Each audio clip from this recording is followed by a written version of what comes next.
Bum bum. Thinking out loud. Welcome back to the podcast Thinking Out Loud. Today we are diving into a topic that touches basically everyone movies. We watch them for entertainment, comfort, distraction, excitement. But movies do far more than fill time. They shape our emotions, our thinking, our beliefs, and even our mental health. Exactly. People tend to say, relax, it's just a movie. But psychologically speaking, movies are never just movies. They're emotional simulations. They activate our brains in the same way real experiences do. And depending on the person, a film can heal, inspire, trigger, overwhelm, or completely reshape a worldview. So today we are breaking down the psychological impact of movies, the benefits, the risks, the theories behind why films affect us so deeply, and the subtle ways cinema changes the mind. Let's start with something everyone has experienced. Movies make us feel things. Sometimes the things we didn't even know we needed to feel. This connects to emotional contagion, the process where we catch emotions from others, even fictional characters. Our brain mirrors what we see on screen through mirror neurons. That's why a character sentence makes you sad, or why a joyful scene actually lifts your mood. And studies show that when we're emotionally invested, the brain lights up in the same regions used for real life emotional processing. The body reacts physically too. Heart rate changes, breathing shifts, muscles tighten. Movies literally act on our nervous system. And now another powerful area is identity. Films can shape how we see ourselves, especially in adolescence when identity is being formed. Psychologist Erik Erikson described the identity versus role confusion stage. During this time, teens are searching for who they are, and movies give them possibilities. Characters become role models, not just superheroes, but everyday people, athletes, artists, outsiders, introverts, rebels, dreamers. It's a library of identities. Representations matters here too. Seeing characters who share your ethnicity, personality, struggles, or background strengthens your self-schema, your internal understanding of who you are. On the other hand, a lack of representation can make people feel unseen, invisible, or less valued socially. Many people naturally use movies to manage their emotions. This is a psychological strategy known as emotional regulation. Exactly. If someone feels anxious, they may choose comedy. If they feel lonely, they may choose romance. If they need a release, they pick something sad to help them cry.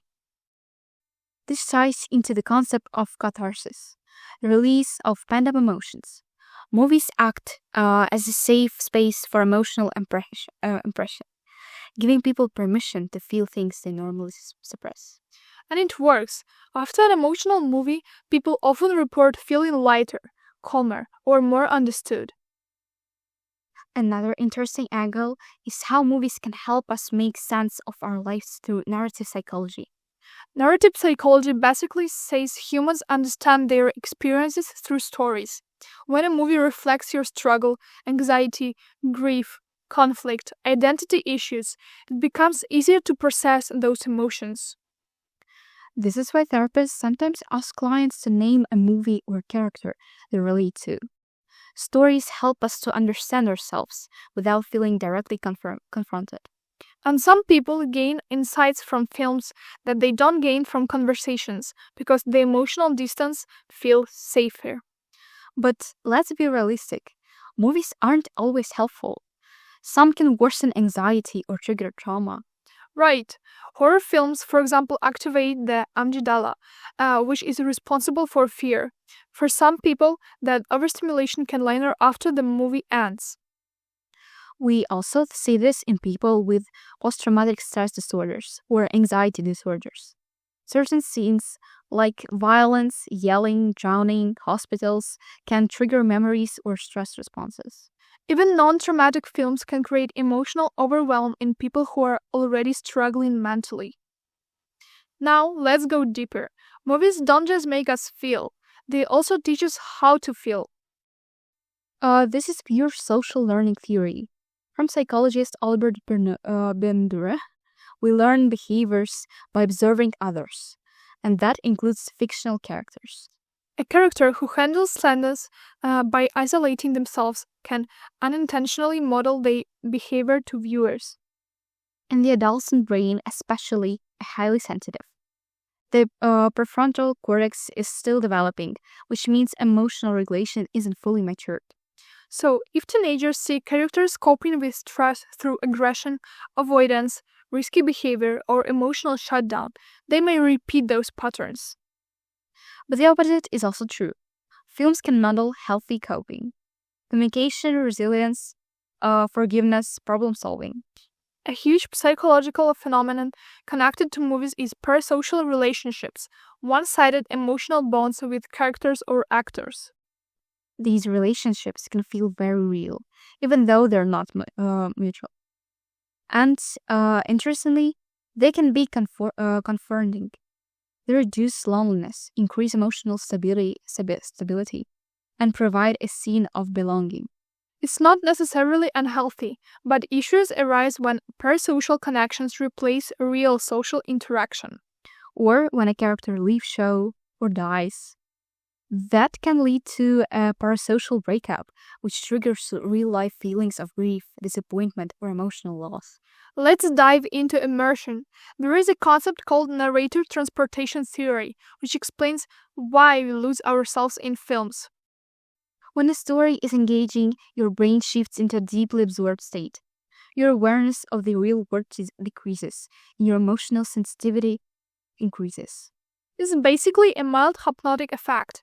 In this state, you're more open to feeling empathy and more likely to be influenced by the themes or messages of the movie. And your brain chemistry changes too. Dopamine during excited scenes, oxytocin during brain bonding moments, cortisol and adrenaline during suspense. This chemical cocktail makes movie feel emotionally real. Movies are so vivid that they often blend into our real memories. Psychologists call this the misinformation effect. The brain sometimes stores emotional movie scenes as if they were lived experience, especially if the viewer strongly identifies with the situation. This is also why nostalgia hits so hard when rewatching childhood films. Your brain reactivates the emotional memory pathways linked to that period in your life. Movies also influence our mental schemas, the mind's shortcuts for understanding the world. Romantic movies can create unrealistic expectations. Action movies can influence beliefs about courage and masculinity. Drama films can shape how we think relationships should look. Horror films can amplify schemas about danger or vulnerability. These schemas guide how we interpret real situations, and cinema reinforces them constantly.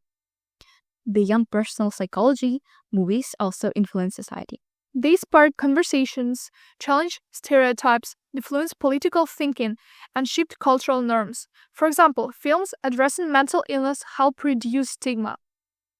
And movies can bring visibility to marginalized groups who rarely see themselves represented in mainstream narratives. It is psychologically powerful. People feel validated when they finally see their reality reflected on screen. Movies don't just affect individuals, they affect relationships too. They shape expectations of romance, conflict resolutions, communications, and even family dynamics. People often compare their relationships to fictional ones, sometimes creating disappointment or unrealistic standards. But watching movies together can also strengthen relationships. Shared emotional experiences increase bonding and empathy. Movies are also a form of escapism, temporarily stepping away from real life stress. Escapism can be healthy when it gives the brain a break, but it becomes unhealthy if someone uses movie to avoid responsibilities, emotions, or problems entirely. It is all about balance. So, to sum it up, movies are incredibly powerful psychological tools. They teach, influence, comfort, trigger, inspire, and sometimes even heal. They shape identity, memory, emotions, beliefs, and relationships. They can help mental health or challenge it, depending on the context and the viewer. And the more we understand the psychological effects of cinema, the smarter and healthier we can be as viewers. Thanks for listening to this deep dive into how movies affect mental health. We hope this episode helps you look at your favorite films in a whole new way. See you next time.